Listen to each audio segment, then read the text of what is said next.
All right, two things before I get stuck into this video.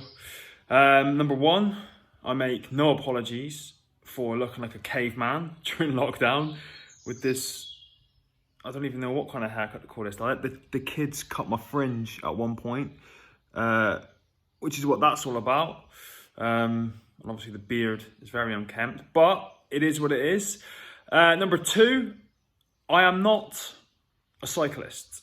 And what I mean by that is I am not a professional cyclist. I am not passionate about cycling. I am not a cycling enthusiast. And I know the very bare minimum about bikes, cycling, and all that kind of stuff. But during lockdown, I've been out on quite a few family bike rides using my hand cycle to keep myself fit. And I've had a lot of people DMing me, asking me questions about, first of all, about keeping fit during lockdown, given my situation as a triple amputee, but also about my bike and the setup and how it works and all that. And that's why I've just put that disclaimer in there about not being a cyclist, because the terminology that I'm going to use is probably wrong. Well, not wrong, but yeah, it's gonna be wrong because I don't know all the technical names for the parts and bits and pieces. But I'm gonna do my best to talk you guys through my bike, how it works and how I use it. So I'm going to flip the screen now to make it easier, and then give you the best breakdown and explanation that I can of how this all works for me. All right, here she is. The top end, my top end, Force RX hand cycle. What I use to get out and explore with my family and to keep fit as a triple amputee. Now, this shouldn't take very long. And like I said earlier, you know what, these are, if you're watching this and you're disabled, the way my bike is set up may not work for you. Whether you're an amputee or a wheelchair user, or maybe you've got a spinal injury or something like that, but it'll give you, I think, a general outline of how these things work and how they can potentially work for you. So the first thing what I have to have is my prosthetic arm. Now, you'll notice on my arm, there's no hand. Normally there's a hook on there or some sort of other attachment. On this arm specifically, there is nothing, because my hand, effectively, I have had permanently attached to the crank on my hand bike. So what I do is when I'm ready to go and I sit in, I connect that male end there into the female there, lock it in by moving that little, I don't know what that's called, a nipple, maybe. And then there's another one around here somewhere, just down there. That gives me wrist rotation. So my wrist isn't locked. The wrist will rotate when I'm turning corners and that kind of stuff. And that is all secured onto my body, first of all, with this rather battered, beaten silicone liner that goes over my arm stump. My arm then goes into there.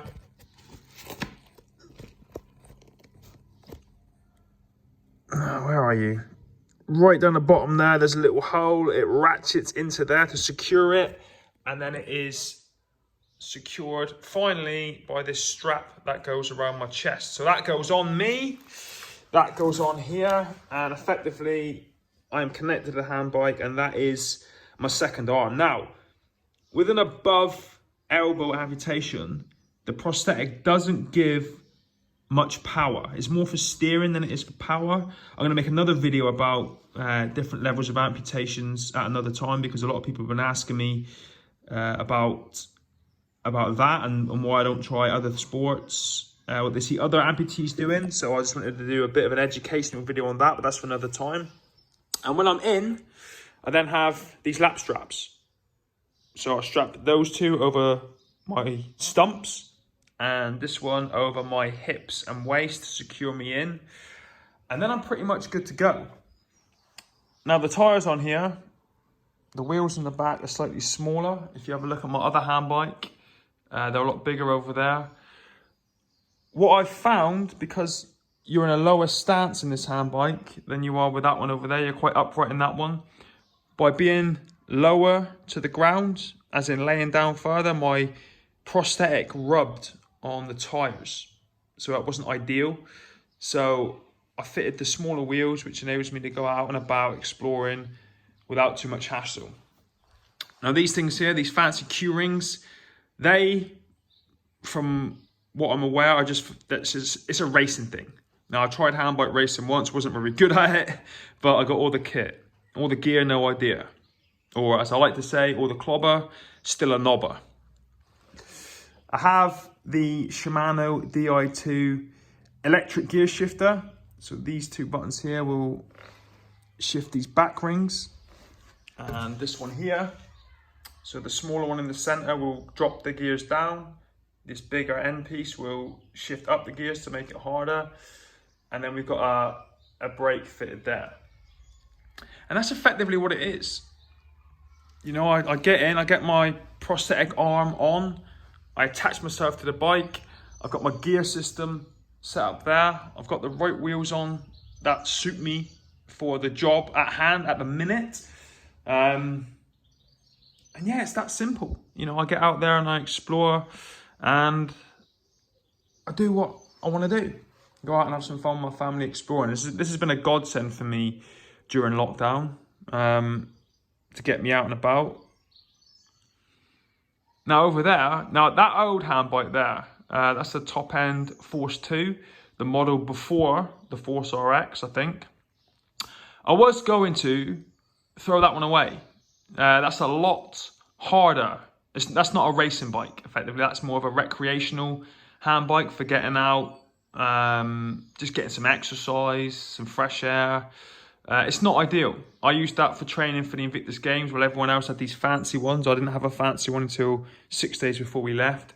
But what I've decided to do now is see if I can get some off-road tyres for that one so that I can go exploring forests. I can go out with the kids off-road in it, forests, muddy tracks, that kind of stuff, because those are road tyres right now. They're not ideal. I've been very lucky so far that I've been able to use the road tyres on this bike and not have any major issues. But that's it. I hope that answers your questions. It's not that complicated. It is an amazing piece of kit, an expensive piece of kit, which I have to thank Help for Heroes, SAFA and RMA, the Royal Marines charity, for funding for me all those years ago. I've definitely got my money's worth out of this piece of kit. But that's it, there she is. Apologies for the state of the man cave at the minute. We're in the middle of cleaning it. But there she is. If you have any more specific questions, anyone who uses a hand cycle or wants to use a hand cycle, just drop me a DM.